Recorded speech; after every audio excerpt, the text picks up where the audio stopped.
part two. David married Bathsheba.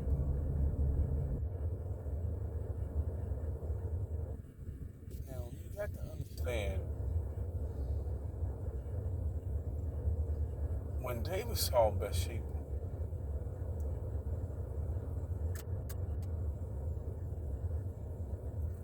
he was he was love struck by her.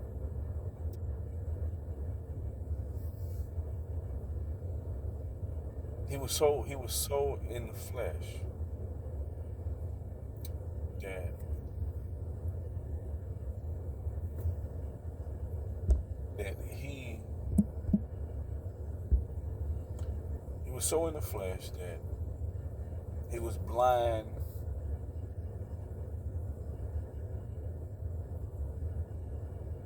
by sinning towards God, by truth. And if you notice this now,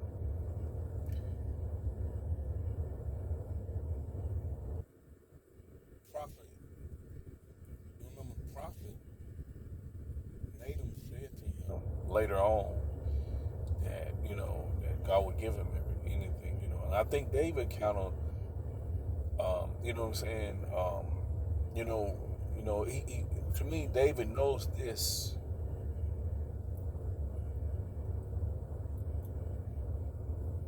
David knows this.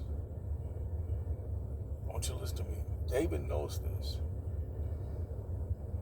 So this is where people tends to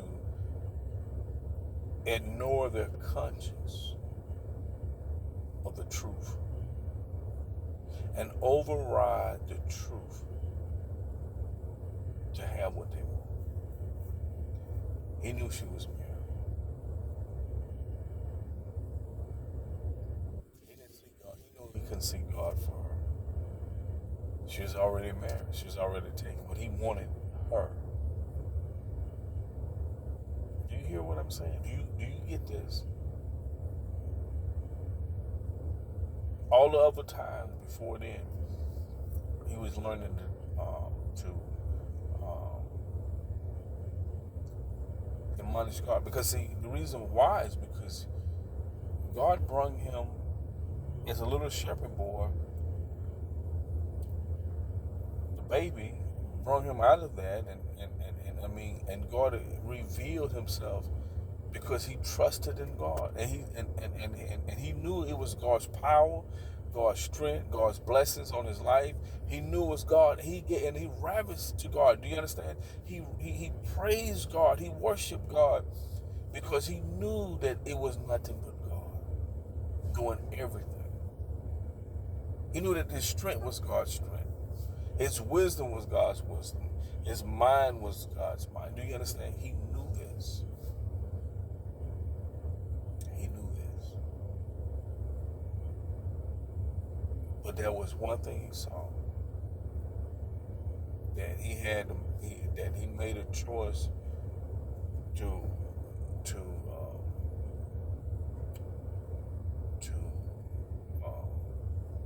override the truth.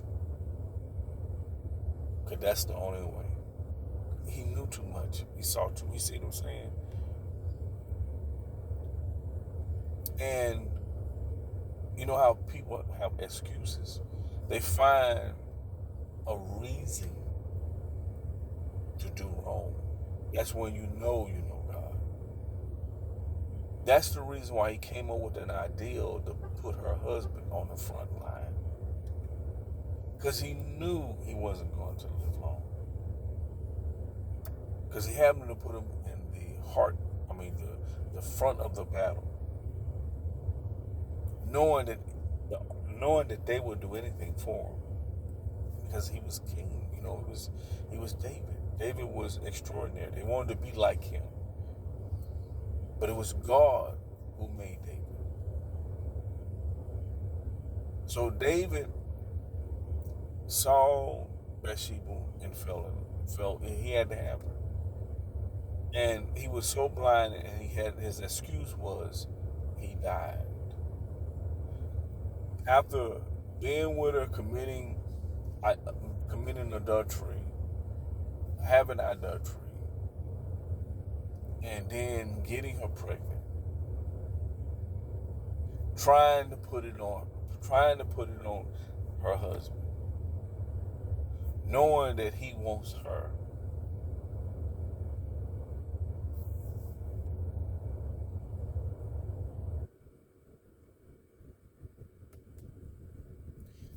Prove to you that God knew that was going to happen. Same thing with Satan. If a person don't care nothing about God, God already knows what's going to happen. When a person cares about God, or you can say a person know God but don't seek His will. They don't seek His purpose. To do His purpose. God knows. He knows. He sets up everyone's destiny, because God is a God of prophecy. The Bible is a prophecy. Everything is set up. He's already written it, and if a person falls in that position, they're gonna ride out. They're gonna fulfill the prophecy. They're gonna fulfill what God said gonna happen. If you notice this, God told David that inside his house that we're going to be where he's going to reap what he done. Now I want you to see this though. There's no way that God could have put the promised child, the child of the promise, in that house before this happens. He couldn't do that. The two boys that was in the house prior. You gotta understand this. Those two boys was they were not they was not picked by God to be the next king. And God don't do like man. God knows you before you were born. So God had set things up and put things in place because he knew that David was going to do that. So for God to have a curse come through his house, you gotta understand the promised child couldn't be in there. So that means that ahead of time, in the people that David was meeting, remember now what you gotta understand, though you might ask God for something, it has to be according to his will, which means it has to play a part of his will.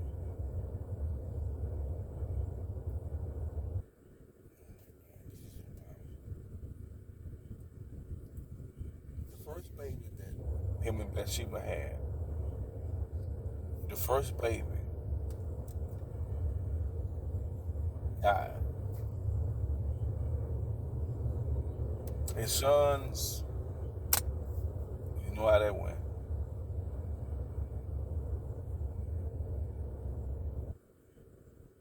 David married Bathsheba. He prayed for forgiveness. He loved God. He was hurt for what he had done. He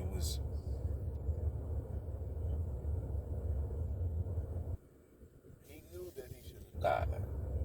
He knew it. Listen, once again, here David goes, seeing God do something miraculous. All the time that God knew in David's heart that he loved him. But he knew it was something that was in his heart. He knew it. And God had to fish it out. There was a time that was going to come about.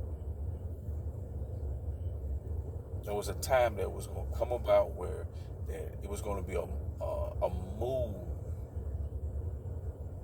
of God in such a way that it bring cleansing to what God saw in his heart. Same way God saw it in Satan's heart before he fell. The same way that God saw it, Satan looking at Job before he even said his name, he said it.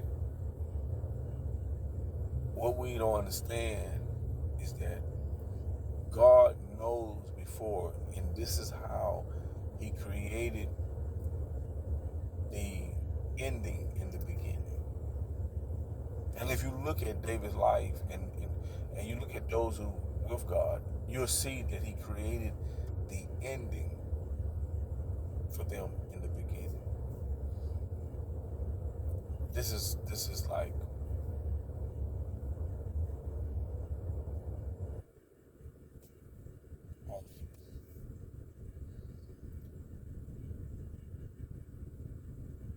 David never lost the throne. Not according to God. He went through something, and he understood and he learned, but God gave him faith. A lot of men, I used to, when I was younger, a lot of elders, it's like they saw themselves in this light like David, or, like God gave him favor, or God will, because they'll look in the Bible and they see these things that these men and women who has lied or failed or whatever, and they'll take it and make it an excuse, and they don't understand. They didn't have an excuse. David didn't do this because of an excuse. These men actually, this was error in their heart. They didn't choose to do evil because they wanted to. I don't want to use the word manipulate God or deceive God, but I have heard this so much. When people say, Elijah did this, Moses did this, and stuff like that. The Bible tells us, this is the way the Bible tells us. It says these are examples of things that we should not do. It don't say that these are excuses that God will forgive you and you can use them for your benefit. That's not what it says.